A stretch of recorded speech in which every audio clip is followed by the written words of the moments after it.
Ang mga aso ay madaling turuan ng iba't ibang tricks, pero ibahin nyo itong aso na to. Kasi makakasama natin today, ngayong Wednesday, sa ating Pest Day, dahil hindi lamang ito masunurin, kundi matulungin pa. So bago natin siya kilalanin, panoorin muna natin to. Modelo ba ito o aso? Hindi nyo kakayanin ng astig na pitbull na si Isko dahil nag-aala modelo siya sa mga TikTok videos ng kanyang fur mom.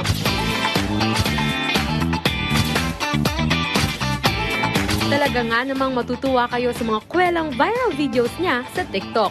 Kaya naman, i-meet and greet na natin si Isko at ang kanyang fur parents dito lang sa Wednesday Pets Day. At makakasama nga natin live na live dito sa studio si Isko, the Pitbull, at ang kanyang fur parents na sina Richie Patrimonio Patong at Benjo Romerica Cruz. Good morning sa inyo. Welcome to Rise and Shine, Pilipinas. Good morning po. Good morning. Good morning po sa lahat po nanonood. Ayun. So, ma'am sir, paano kayo naging fur parent ni Isko? Bakit Pitbull yung napagdesisyonan yung alagaan? Si Isko guys, ano siya, pandemic for baby namin. So, naisip namin nung pandemic na bumili ng alaga.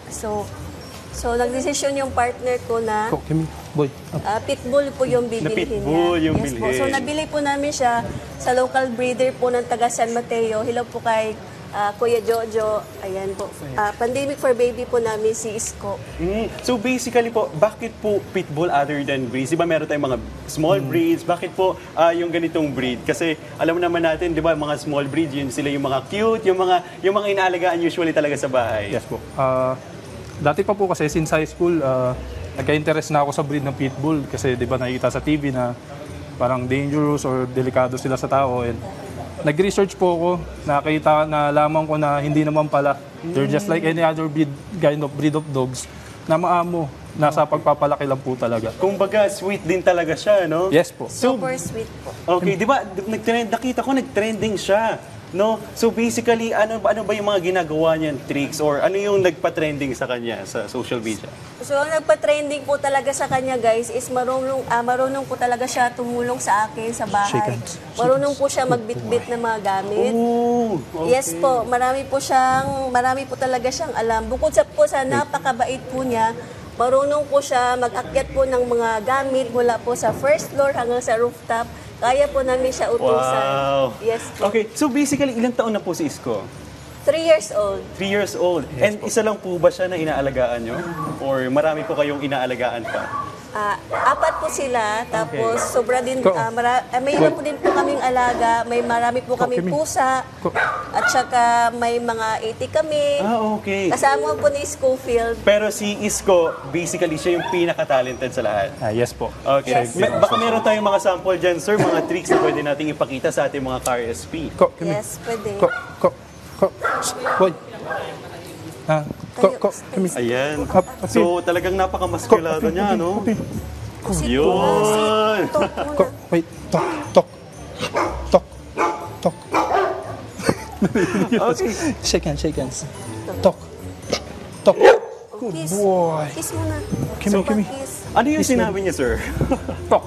Tok po. Okay, Tom. Kiss, good boy. Sa ilong. Okay. So, yung ganito usually, sir, paano niyo siya natuklasan na ano ba yun, talagang tinrain niyo siya or natuklasan niyo lang na, okay, gusto ko itong gawin, mag-train? Sa totoo lang, guys, wala pong training si Isko. Mga basic training, yung sit, behave, tinuturo po namin sa kanya. Pero yung pagtulong sa amin, yung kaya siyang utusan, parang nagkusa lang po niya natutunan, sir. Kasi nung maliit pa lang siya, mahilig na po talaga siya magkagat ng mga gamit. Okay. Naakyat niya, tapos binababa niya sa bahay, hanggang sa natuto na po siyang tulungan kami.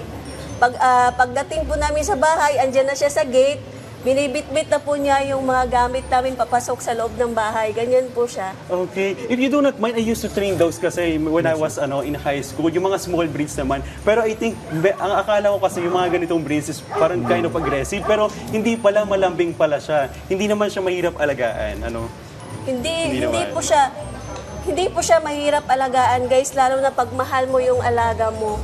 Okay, dapat yung alaga mo, ituring mo na parang anak. Parang anak Para talaga. hindi ka mahirapan sa pag-aalaga. Kasi ang pag-aalaga ng ating mga alaga, guys, ay katulad lang pag-aalaga natin ng anak natin na pinapakain, pinapaliguan, binavitamins, nilulutuan ng masarap. So pag love mo yung alaga mo, hindi ka po mahihirapan mag-alaga araw-araw. Okay. And ano pa, tama Stay. naman, parang, di ba, when you Go, train go, dogs, go. maganda nakikipag-usap din tayo sa kanila. Parang Yes, sinuturing talaga natin silang anak. Yes po, No. dapat ituring natin silang anak, guys. Huwag po natin hayaan na ikulong lang po sila. Huwag po natin hayaan, guys, na tagabantay lang po sila sa labas ng bahay. Mainitan, maarawan. Dapat po ituring po natin silang pamilya at saka ituring po natin silang mga anak. Okay. So, thank you so much po. Sa tingin niyo po, ano po yung pwede nating may advice sa ating mga car-SP? So, ano po yung mga ma-advise natin para at least ma-encourage natin sila na pwede pala mag-alaga ng mga ganitong dogs? Yun po, sana nga po matanggal yung misconception ng mga tao na ang pitbulls po ay dangerous breed. Actually, hindi po. Nasa pagpapalaki lang po talaga sila. Kung bata pa lang, puppy, matrain na po sila ng maayos, talagang susuklian naman po nila ng pagmamahal din yung binibigay natin. Okay, tama naman sir. Parang sabi nga nila, ang dogs is the man's best Yes, sir. friend. So ayun, thank you so much po ma'am and sir. So invite nyo naman po ang ating mga car SP para i-follow po ang inyong mga social media accounts. Meron po ba kayong Facebook or Instagram? So, pwede niyo po si Isko i-follow, guys, sa aming Facebook, ang fur mom ni Isko. Sa kanyang YouTube, ang Iskonatics. Sa kanyang TikTok account, Isko the Pitbull. At saka, guys, ini-invite ko po kayo na sa 29, pupunta po sana, makikilahok po sana kayo sa vigil sa UK Embassy, guys. Yes, sir. Okay, so event yun. Okay. Regarding po dun sa kay Marshall and Lillian. Okay. Yes. So ayun, thank you so much po. So maraming salamat po sa pagpapasaya sa amin ngayong umaga, Yes, Sir dapat Richie meron. Patrimonio Patong at Benjo Romerica Cruz. Ang fur parent ni Isko at syempre kay Isko rin. Maraming salamat, Isko. Thank you so much po.